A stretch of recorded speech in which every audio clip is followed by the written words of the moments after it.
Let us contemplate on freedom from concepts. So we said there's an absolute reality, the supreme truth, which cannot be conceptualized, which cannot be thought of. The infinity we cannot think of, or rather, which is the source. We can call it a source of existence. We cannot think of that. We can call it only as existence. Now that existence, being. Okay. So when the concepts arise in being, it starts becoming. Being and becoming. You can say in a way, there is a consciousness which is the supreme truth, Sachidananda, absolute reality. The consciousness at rest and consciousness in movement. Consciousness in movement is called Shakti. Consciousness rest is called Shiva. The one appears to be two. Right? There's a stillness and there's a movement. Okay. The movement is nothing but movement of thoughts, the concepts. Concepts are nothing but thoughts. So a concept is not a reality. Concept appears and disappears in consciousness, like ripples appear in water and disappear. Okay. So being and becoming is what is called totality. While being is absolute truth, becoming is relative truth. Being is satya, becoming is mithya. Mithya means appearance. There's a constant movement of thoughts, constant movement of concepts. And this movement creates a feeling of a presence of objects. Okay. So, I mean, movement itself, this lot of movement, and this movement creates the objects. This movement is called prana in prana or shakti, and it creates a lot of objects, conceptual objects. For example, the fan is in motion. The fan you switch off, there's no air, there's no wind. But if fan you can put your hand between the wings of the fan. It passes through. There is a space. Nothing happens to your hand. But the moment you switch on the fan starts rotating, and it looks like a wheel.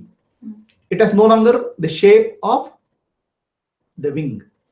So the movement creates a different object. Right? The movement of the fan created different object and different function. Now you go and put your finger there, your finger will be cut. The conceptual movement in the consciousness creates different objects in the universe. Conceptually they are not changed, but functionally something else will happen. Like fan, while it's rotating, it appears like a wheel. Okay, put your finger will get cut. So this movement in the consciousness creates different objects, and each of them has different functionalities. Look at the universe today, what we have. Everything is in motion. You think you are sitting here, but Earth is rotating. Earth is rotating at a very tremendous speed around the sun. Okay, then sun is rotating around another sun.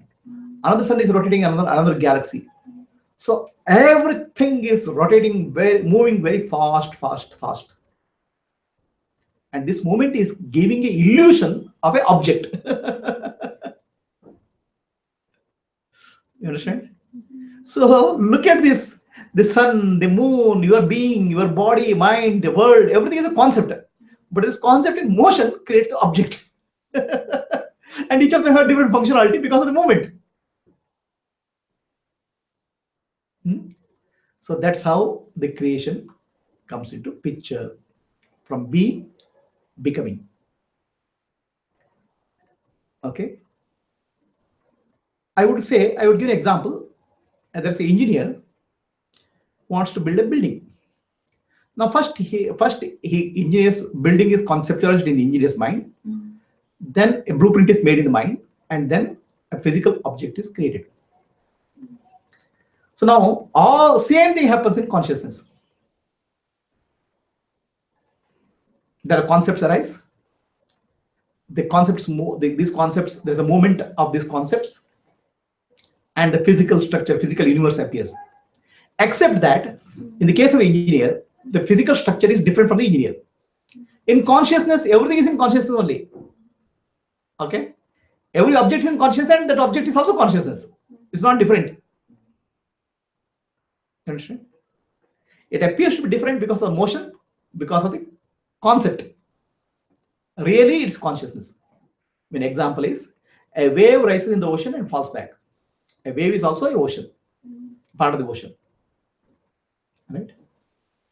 All gold ornaments are gold only. Gold ornaments are not different from the gold. Everything in the universe is consciousness only. But for the purpose of denomination, we call this as mind. A concepts, a bunch of concepts called mind, thoughts, and objects.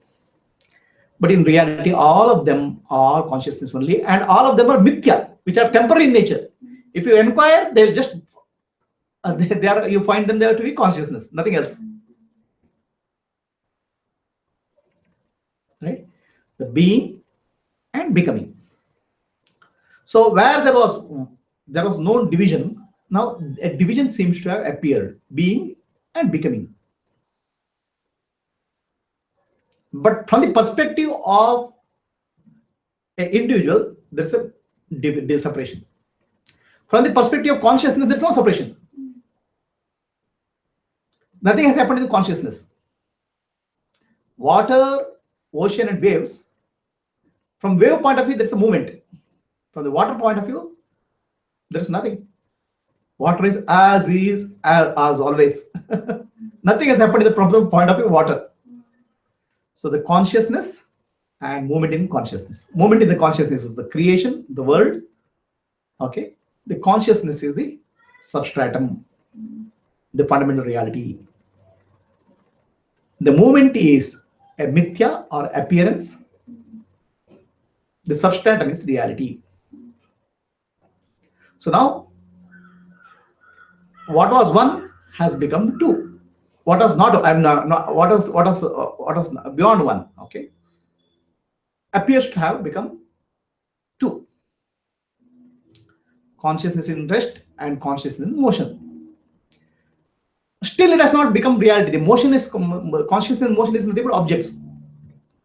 Okay.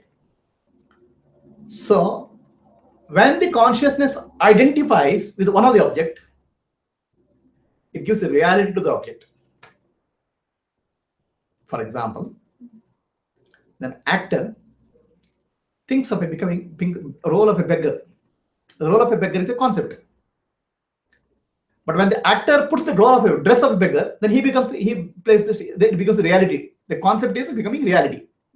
When the consciousness associates with the object concept, then it becomes real. Okay, until that point, it's a concept. Right? So the moment the consciousness associates with the object, now there is a separation, subject and object. I and the world. The duality has come into picture. Being, becoming, and duality. So the moment you come into duality, there's a stress developed. Because you are identifying one part of the creation. And the rest of the part seems to be so large, so magnificent, or so big. You start feeling threatened, fear. So then you try to start coming out of that, or you try to overcome that fear. This is actually what you call a struggle of life. Then gradually you relax. Then one point of time you start coming into, you start knowing yourself and become free from these dualities. Then you become part of the consciousness itself. You become one with the consciousness. You means the consciousness is identified with the object. So that's actually called liberation. So first is bondage, when you identify with the object, the body mind complex. Liberation is you become free from the identification. Now both freedom and liberation, again conceptual, not physical, not reality. No, they're conceptual only, because the consciousness has never got into bondage or liberation. You understand what is duality is? I and the other, good and the bad, happiness and unhappiness, success and failure. The nature is full of duality. The creation is full of dualities, or I will call it dualism. Two, like a painting requires multiple colors, the creation requires the polar opposites, black and white, good and bad, happiness and unhappiness. But when you start identifying with one of them, then it becomes duality. That's dualism, and this duality. Dualism is okay. Dualism is like a painting. Okay, it's a beautiful painting. Like movie is, I mean, movie I can call it dualism. Movie that hero and villain, right? And you enjoy that movie when hero thrashes the villain. But suppose you become the part of the villain, then you're a problem. You're getting thrashed, then you start crying. So dualism is nice. It's a painting. Okay. Duality is when you start identifying with one of the characters, one of the objects in that, then you start becoming a part of the what I call as the drama of the universe. Then you start getting beaten. Right? So being and becoming. But after the being has nothing, being and becoming is only conceptual, nothing real has happened from the being point of view. Okay. From the absolute reality point of view, nothing has changed. From the relative point of view, there is a movement.